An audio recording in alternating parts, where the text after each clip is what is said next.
ನನ್ನ ವಿರುದ್ಧ ಸುಳ್ಳು ಆರೋಪ ಏನು ಮಾಡಿದ್ದಾರೆ ಅಂತಂದರೆ, ನಾನು ಪಾರ್ವತಿಯವರು ಬದಲಿಗೆ ತಹಸೀಲ್ದಾರರು ಮುದ್ರಾಂಕ ಶುಲ್ಕವನ್ನು ಪಾವತಿ ಮಾಡಿದ್ದಾರೆ.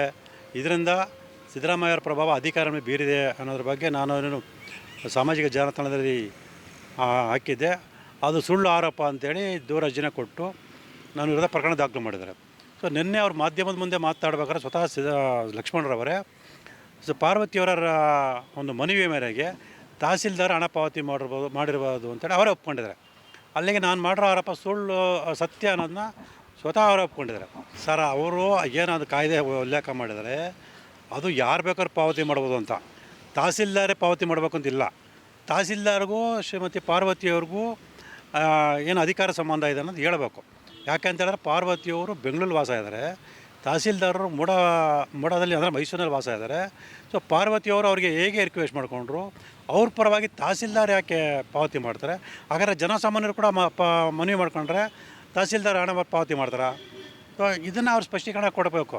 ಸೊ ಜನಸಾಮಾನ್ಯರಿಗೆ ಸ್ಪಂದಿಸ್ತಾ ಇರತಕ್ಕಂಥ ಅಧಿಕಾರಿಗಳು ಪಾರ್ವತಿಯವರ ಒಂದು ಮನವಿಗೆ ಸ್ಪಂದಿಸ್ತಾರೆ ಅಂದರೆ ಸೊ ಅಲ್ಲಿ ಪ್ರಭಾವ ಬೀರೋದಂತ ಸ್ಪಷ್ಟ. ನಾನಿಲ್ಲಿ ಸುಳ್ಳು ಆರೋಪ ಮಾಡಿದ್ದೀನಿ ಅನ್ನೋದು ಏಕೆ ಸಾಬೀತಾಗುತ್ತೆ? ಸ್ವತಃ ಅವರೇ ಒಪ್ಕೊಂಡ ಮೇಲೆ ಸುಳ್ಳು ಆರೋಪನ ಪ್ರಶ್ನೆ ಇಲ್ಲಿ ಬರೋದಿಲ್ಲ. ಹಾಗಾಗಿ ಈ ಪ್ರಕರಣದಲ್ಲಿ ನನಗೆ ಶಿಕ್ಷೆ ಆಗೋಲ್ಲ, ನನ್ನ ಮೇಲೆ ಸುಳ್ಳು ಪ್ರಕರಣ ದಾಖಲು ಮಾಡಿರ್ತಕ್ಕಂಥ ಲಕ್ಷ್ಮಣ ಅವ್ರಿಗೆ ಶಿಕ್ಷೆ ಆಗುತ್ತೆ. ಕರ್ನಾಟಕ ಜನಕ್ಕೆ ಕಾದು ನೋಡಬೇಕಾಗಿದೆ. ಏನಿಲ್ಲ ಸರ್, ಈಗ ಅದು ಸುಳ್ಳು ಅನ್ನೋದಕ್ಕೆ ಅವ್ರು ಕೊಟ್ಟರೋ ವಿಡಿಯೋನೇ ತನಿಖಾಧಿಕಾರಿಗೆ ಕೊಡ್ತೀನಿ. ಮತ್ತು ತನಿಖಾಧಿಕಾರಿ ಕರೆದು ಪಾರ್ವತಿಯವ್ರನ್ನ ವಿಚಾರಣೆ ಒಳಪಡಿಸ್ಬೇಕಾಗತ್ತೆ, ಮತ್ತು ತಹಸೀಲ್ದಾರ್ ವಿಚಾರಣೆ ಒಳಪಡಿಸ್ಬೇಕಾಗತ್ತೆ. ಅವ್ರನ್ನೆಲ್ಲ ವಿಚಾರಣೆ ಮಾಡಿ ಸತ್ಯ ಇಚ್ಛೆ ಬಂದೇ ಬರ್ತದೆ. ಸತ್ಯ ಇಚ್ಛೆ ಬಂದ ಮೇಲೆ ಅದು ಸುಳ್ಳು ಅಂತ ಸಾಬೀತಾಗುತ್ತೆ. ಬಿ ಅಂತಿಮ ವರದಿನ ಸಲ್ಲಿಸ್ತಾರೆ. ಮತ್ತು ಬಿ ಅಂತಿಮ ವರದಿ ಸಲ್ಲಿಸಿದ ನಂತರ ಅಂದರೆ ತನಿಖೆಯಿಂದ ಅದು ಸುಳ್ಳು ದೂರು ಅಂತ ಕಂಡು ಬಂದಾಗ ಯಾರು ಸುಳ್ಳು ದೂರು ಅರ್ಜಿ ಕೊಡಿದರೆ ಅವ್ರ ವಿರುದ್ಧ ಪ್ರಕರಣ ದಾಖಲು ಮಾಡಿ ಕಾನೂನು ಕ್ರಮ ತಗೊಳ್ಬೇಕು ಅಂತ ಕಾನೂನು ಹೇಳುತ್ತೆ. ಆ ನಿಟ್ಟಿನಲ್ಲಿ ಏನು ನನ್ನ ವಿರುದ್ಧ ಸುಳ್ಳು ದೂರು ದಾಖಲು ಮಾಡಿದರೆ ಆ ಲಕ್ಷ್ಮಣ ವಿರೋಧನೇ ಪ್ರಕರಣ ದಾಖಲಾಗಿ ಅವ್ರಿಗೆ ಶಿಕ್ಷೆ ಆಗುತ್ತೆ ಹೊರತು ನನಗೆ ಯಾವುದೇ ರೀತಿಯ ತೊಂದರೆ ಆಗೋದಿಲ್ಲ. ಮೋಡ ಪ್ರಕರಣದಲ್ಲಿ ಸಾಕಷ್ಟು ಸಾಕ್ಷ್ಯಾಧಾರಗಳು ಇರೋದನ್ನೇ ಇನ್ನೂ ತನಿಖೆ ನಡೀತಾ ಇದೆ.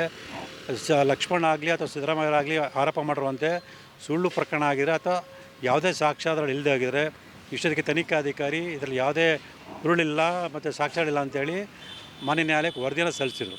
ಆದರೆ ಸಾಕಷ್ಟು ಸಾಕ್ಷ್ಯಾಧಾರಗಳು ಇರೋದ್ರಿಂದನೇ ಸೊ ತನಿಖೆನ ಮುಂದುವರಿಸಿದ್ರು.